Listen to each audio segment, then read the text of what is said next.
এই মুহূর্তের বড় খবর এবং এক্সক্লুসিভ টিভি9 বাংলার পুরো নিয়োগ দুর্নীতির তদন্তে সিবিআই চার্জশিটে চাঞ্চল্যকর তথ্য।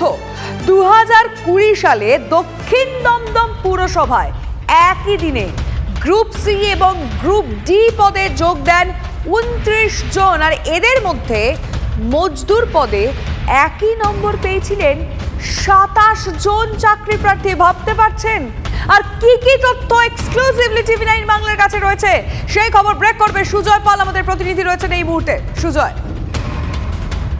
দেখো, সিবিআইয়ের তরফ থেকে যে পুর নিয়োগ দুর্নীতি মামলায় চার্জশিট দাখিল করা হয়েছে, সেখানে দক্ষিণ দমদম পুরসভার একাধিক ভূমিকা নিয়ে প্রশ্ন তোলা হয়েছে।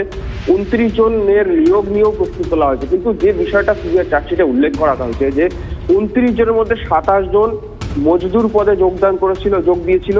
তাদের প্রত্যেকেরই 27 জনেরই প্রাপ্ত নম্বর বা লিখিত পরীক্ষার প্রাপ্ত নম্বর ছিল 55, অথচ তারা ভাইবা অর্থাৎ মৌখিক পরীক্ষায় তারা 0 পেয়েছিল। একইভাবে সঙ্গে 2 জন পিয়ন পদে যোগ দিয়েছিল, তাদের দুজনেরই প্রাপ্ত নম্বর ছিল 75, তারাও মৌখিক পরীক্ষায় 0 পেয়েছিল। সিবিআই প্রশ্ন তুলেছে চার্জশিটে যে কি করে 27 জনেরই একই প্রাপ্ত নম্বর হতে পারে, কি করে তারা মৌখিক পরীক্ষায় পাস না করেও তারা চাকরি পেতে পারে। এবং তদন্ত করতে গিয়ে তারা দেখেছেন ডিস্ট্রিক্ট লিগ্যাল বডির কাছে তারা নথি তলব করেছিলেন, সেখানে তারা দেখতে পাচ্ছেন যে এই 29 জন, মোট 29 জনের নিয়োগের ক্ষেত্রে যে তাদের নিয়োগের যে অর্ডার হয়, সেই নিয়োগের অর্ডার একই দিনে সেই নিয়োগের অর্ডারে সই করেছিলেন পাঁচু রায়, আর অর্থাৎ তৎকালীন দক্ষিণ দমদম পৌরসভার চেয়ারম্যান।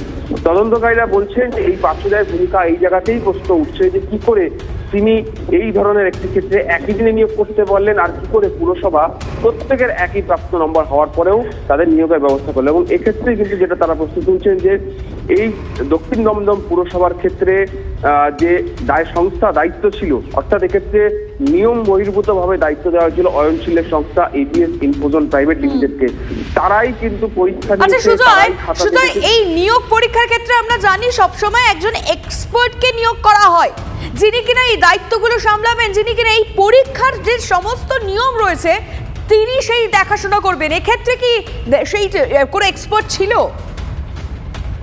একেবারেই না। তারা চার্জশিটে উল্লেখ করেছে যে কোনো সংস্থা যারা নিয়োগের দায়িত্ব পায়, বেসরকারি সংস্থা, তারা একজন বিশেষজ্ঞকে রাখেন যিনি প্রশ্ন তৈরি করেন এবং যিনি খাতা দেখেন। এক্ষেত্রে তদন্ত করতে গিয়ে তারা দেখছেন খোদ অয়নশীল যে সংস্থা চালায় সেই প্রশ্ন তৈরি করেছে তার কর্মীদের নিয়ে, এবং প্রশ্ন কোথা থেকে তৈরি করা হয়েছে সে জেনারেল নলেজের কিছু বই ঘেটে এবং প্রতিযোগিতামূলক পরীক্ষার কিছু বই ঘেটে প্রশ্নের একটা তালিকা তৈরি করেছেন, যে পরীক্ষার্থীরা প্রশ্ন দিয়েছে, কিন্তু উত্তর কিভাবে হবে মেলানো তার কোনো রাস্তা রাখা হয়নি। অর্থাৎ নিজের মনে প্রশ্ন সাজিয়েছেন এই অয়নশীল বা স্যার অয়নশীল কোটানকোট, আবার নিজেই তিনি খাতায় উত্তর দিয়েছেন, এবং যে কারণে উত্তর দেখতে পাচ্ছে যে প্রত্যেকেই 55 পাচ্ছে এবং 75 পাচ্ছে। ফলে এই ধরনের ক্ষেত্রে একটা বড় সড়ো প্রশ্ন এই দক্ষিণ দমদম পৌরসভা নিয়োগের ক্ষেত্রে হয়েছে।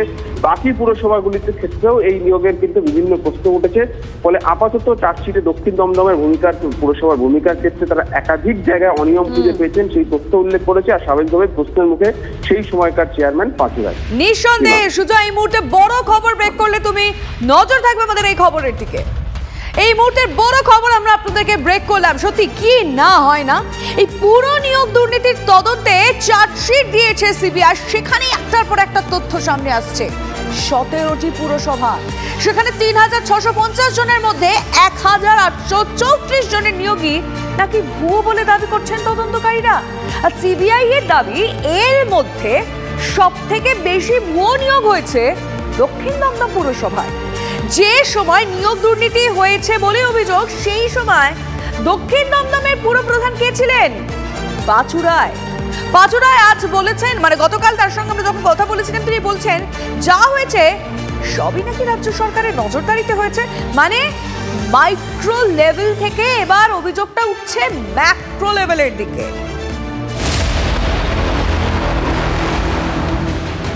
দুর্নীতির অভিযোগ উঠেছিল কেন্দ্রীয় এজেন্সির তদন্তে, দুর্নীতির বহরটা সামনে আসছে ক্রমশ।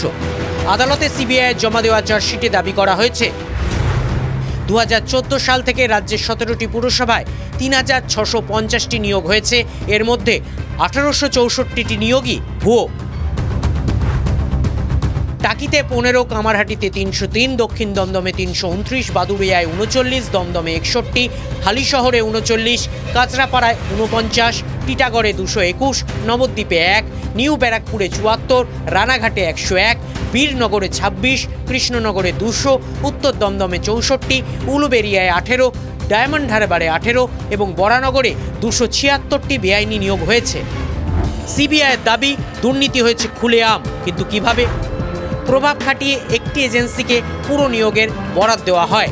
প্রত্যেক পুরসভার জন্য আলাদা কোটেশন থাকলেও লক্ষ লক্ষ টাকার লেনদেন এজেন্সির, লক্ষ লক্ষ টাকার আর্থিক লেনদেন পরীক্ষা নিত এজেন্সি। যোগ্য প্রার্থীদের বদলে অযোগ্য প্রার্থীদের মেধা তালিকায় স্থান, 4 থেকে 7 লক্ষ টাকায় বিভিন্ন পদে নিয়োগের ভিত্তিতে লেনদেনের 30 থেকে 35% যেত শাসক দলের নেতাদের পকেটে। এজেন্সির মাধ্যমে প্রভাবশালীদের ঘনিষ্ঠদের নিয়োগ করা হতো। পরীক্ষায় বসে সাদা খাতা জমা দিলেও প্রভাবশালীদের ঘনিষ্ঠদের নিয়োগ করা হতো। অডিট থেকে বাঁচতে নাম বদলে পুরসভার সঙ্গে কাজ করত এজেন্সি। দুর্নীতি মামলায় অয়নশীলের পাশাপাশি দক্ষিণ দমদম পুরসভার প্রাক্তন চেয়ারম্যান পাঁচু রায়ের নামও জড়িয়েছে। পাঁচু অবশ্য দায় ঝেড়ে ফেলেছেন, আর সেটা করতে গিয়ে কাঠগড়ায় তুলেছেন খোদ তৃণমূল সরকারকেই।